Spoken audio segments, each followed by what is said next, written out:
साथ ही साथ मैं ये कहूँगा कि गोदी मीडिया को भी आत्मनिरीक्षण की ज़रूरत है, अपने गिरेबान में झांक कर देखने की ज़रूरत है ना? क्यों आप पर हमले हो रहे हैं? आप थोड़ा आत्ममंथन कीजिए ना। 12 सालों से क्या किया है गोदी मीडिया ने?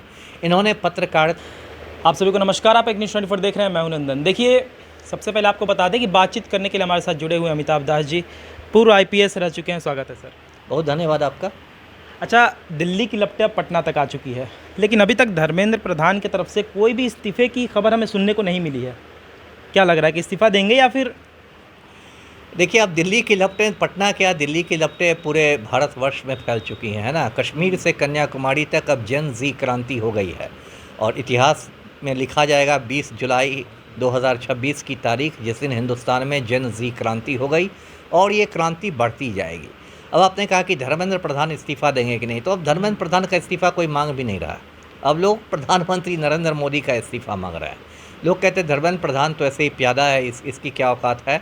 लोग मोदी जी का इस्तीफ़ा मांग रहे हैं। अभी राहुल गांधी ने भी, जो विपक्ष के नेता हैं, जब प्रधानमंत्री आवास के सामने उन्होंने धरना दिया, फिर उनको हिरासत में लिया गया, नाक से खून भी निकल गया, वो भी आपको मोदी जी का ही इस्तीफ़ा मांग रहे हैं।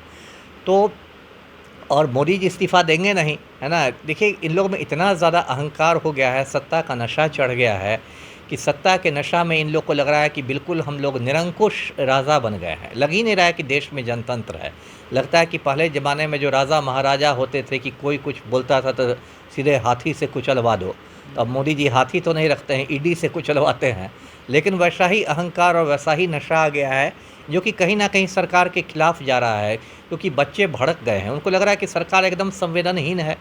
20-20 बच्चों ने आत्महत्या कर ली, मजाक है? 20 बच्चों ने आत्महत्या कर ली नीट की परीक्षा रद्द करने के बाद। कायदे से तो धर्मेंद्र प्रधान को खुद इस्तीफ़ा दे देना चाहिए था कि मैं शिक्षा मंत्री हूँ, लेकिन 20 बच्चों ने आत्महत्या की पेपर लीक की वजह से, मैं नैतिक जिम्मेदारी लेते हुए इस्तीफ़ा दे देता हूँ। एक स्वस्थ लोकतंत्र में नहीं यही होता है। लेकिन इन लोग के तो दिमाग में गोबर और गोमूत्र है, वरिष्ठ राम भक्त लोग हैं, तो क्यों इस्तीफ़ा देंगे? अपनी बेटी को धर्मेंद्र प्रधान ने पढ़ने के लिए अमेरिका भेज दिया है और हिंदुस्तान में शिक्षा का बंटाधार कर दिया है। और जो बच्चे आंदोलन कर रहे हैं, कहते हैं कि दहशतगर्दों की बी टीम है, आतंकवादी है, क्या क्या बोल रहे हैं। और मोदी जी भी वैसे ही हैं, वो कोई मतलब ही नहीं। मस्त राम मस्ती में आग लगे बस्ती में, फिर कहीं निकल जाएंगे किसी देश, फिर किसी महिला का पीछा करके मेलोडी चॉकलेट खिला देंगे। ऐसा तो प्रधानमंत्री मैंने देखा ही नहीं। सर, कल पटना में भी प्रोटेस्ट हुआ था। वहाँ पर देखा जाए तो कई पत्रकारों को भी चोटें आई हैं। वो दावा कर रहे हैं कि हमें मारा भी गया है। तो इसको आप किस नज़रिए से देखते हैं कि ये स्टूडेंट प्रोटेस्ट अगर है, अगर विद्यार्थियों की तरफ से प्रदर्शन किया जा रहा है, तो वहाँ पर क्या पत्रकार को चोट लगनी चाहिए थी? नहीं नहीं, हिंसा का मैं कभी समर्थन नहीं करता। आंदोलन होना चाहिए, क्रांति भी होनी चाहिए, लेकिन हिंसा तो बिल्कुल गलत है। जनतंत्र में हिंसा नहीं है। इसमें देखिए, आप सही कर रहे हैं, कुछ कल रिपोर्टर्स पर हमले किए गए हैं, तो ये तो हमला गलत है, मैं स्पष्ट कर देता हूँ, हिंसा नहीं होनी चाहिए। लेकिन साथ ही साथ मैं ये कहूँगा कि गोदी मीडिया को भी आत्मनिरीक्षण की ज़रूरत है, अपने गिरेबान में झांक कर देखने की ज़रूरत है ना? क्यों आप पर हमले हो रहे हैं? आप थोड़ा आत्ममंथन कीजिए ना। 12 सालों से क्या किया है गोदी मीडिया ने?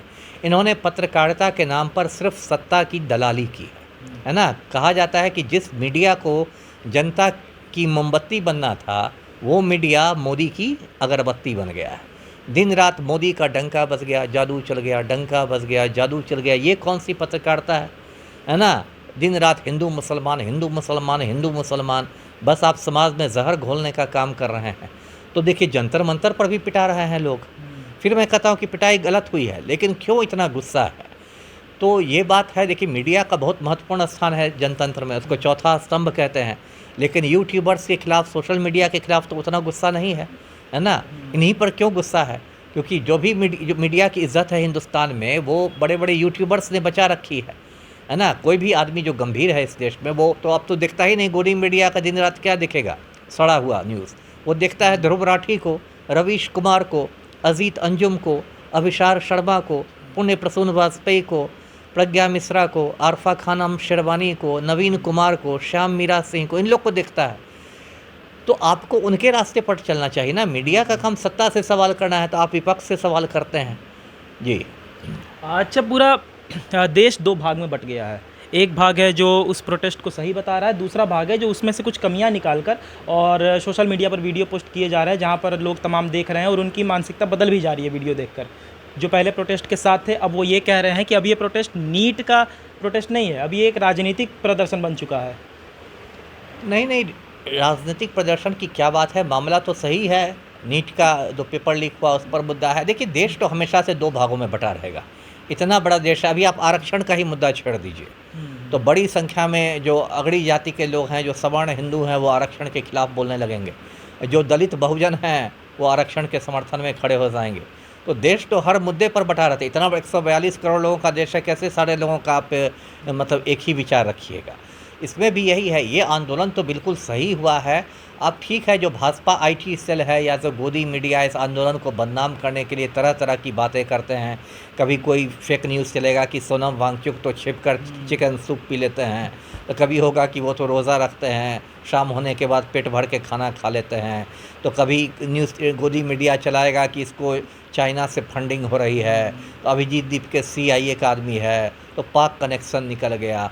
ये सब तो देखिए इन लोग का तरीका है। जो इनके खिलाफ बोलता है ये लोग उस पर कीचड़ फेंकने लगते हैं, है ना। किसान आंदोलन जो था, मुझे अभी भी याद है, गोदी मीडिया के सुर्खियाँ रहती थी, नकली किसान बॉर्डर पर, असली किसान खेतों में, है ना। तो जो भी इनका विरोध करता है, JNU के बच्चे विरोध करेंगे तो कहेंगे टुकड़े टुकड़े गैंग है। मेरे जैसे पढ़े लिखे लोग विरोध करेंगे, लोग बोलेंगे कि अर्बन नक्सल है ना। राहुल गांधी विरोध करेंगे तो जॉर्ज सोरोस का आदमी है। सोनिया गांधी कुछ बोलेगी तो इटली की है। तो सब लोग गलत ही हैं। एक नरेंद्र मोदी ही विष्णु के 10वां अवतार पैदा हुए हैं। एक आखिरी प्रश्न लेंगे सर आपसे कि नरेंद्र मोदी भारत के प्रधानमंत्री हैं, लेकिन भारत की स्थिति अभी केरल हो चाहे पंजाब हो, भले वहाँ पे बीजेपी की सरकार नहीं है, लेकिन स्थिति भारत में ही हो रही है। दिल्ली हो, अब बिहार भी हो चुका है, आधा हिंदुस्तान तो धरना ही दे रहा है, प्रदर्शन कर रहा है। और बिहार की बात करें तो यहाँ पर नई नई सम्राट सरकार बनी है, वहाँ पर भी यही स्थिति है। तो क्या अब दिन करीब आ रहा है क्या बीजेपी का? आ चुका। अब तो बीजेपी का मतलब हो गया भागो जनता पिटेगी, है ना। मैं हिंसा का समर्थन नहीं करता, लेकिन बीजेपी का मतलब हो गया भागो जनता पिटेगी, है ना। इतने दिनों तक इन्होंने मतलब बस लोगों के दिमाग में गोबर और गोमूत्र भरा है और 12 सालों में हिंदुस्तान की दुर्दशा कर दी है। मैं तो आपके चैनल के माध्यम से मोदी जी को सुझाव दूंगा कि भाई इस्तीफ़ा देके दोबारा चाय बेचिए। आप चाय ही बेचने लायक हैं, आपसे देश नहीं चलेगा। देखिए, अमिताभ दास जी हमारे साथ जुड़े हुए थे। खास हमने बातचीत की कि जो आखिर प्रोटेस्ट चल रहा है, जो प्रदर्शन दिल्ली में किया जा रहा है जंतर मंतर पर, शुरू कहाँ से हुआ था, अब कौन सा रूप ले चुका है। साथ ही बिहार प्रदर्शन की भी हमने बात की।